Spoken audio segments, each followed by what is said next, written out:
यार अगर आपको कोई घटिया किस्म के लोग देखने हैं ना, तो वो अब पाकिस्तान की आवाम को देख लें। इतने लोग ये जाहिल हैं, इतने लोग जाहिल हैं।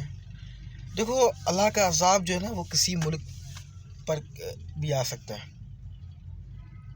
लेकिन बात की जाए आज अब इस वक्त देखा जाए पाकिस्तान के अंदर, तो ये लोग कह रहे हैं कि अमेरिका के ऊपर अल्लाह ताला का अज़ाब आया हुआ है, अमेरिका ने ये कर दिया, अमेरिका ने ये कर दिया।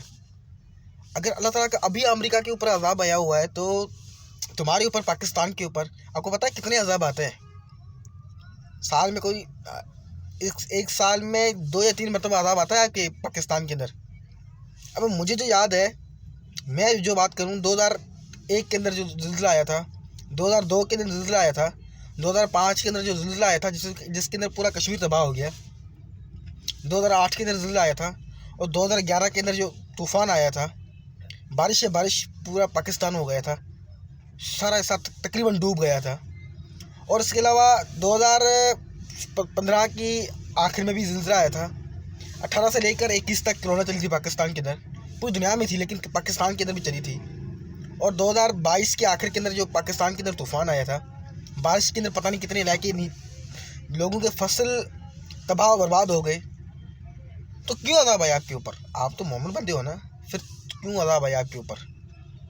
एक घटिया किस्म की सोच, एक घटिया किस्म का जो ज़हन दिखते हैं ना, वो है पाकिस्तानी अवाम। बोले अमेरिका की अल्लाह के दुश्मन है, इनके ऊपर ये अज़ाब आ गया, ये अज़ाब आ गया। अभी अमेरिका तो अल्लाह का दुश्मन है, उसके ऊपर अज़ाब आ गया, लेकिन तुम लोगों ने क्या किया है जो हर 2 या 3 साल के ऊपर तुम्हारे ऊपर अज़ाब आता है? कभी बारिश की सूरत में, तो कभी टिंडे की सूरत के अंदर। पता नहीं कौन सा अज़ाब आता है पाकिस्तान के अवाम के ऊपर।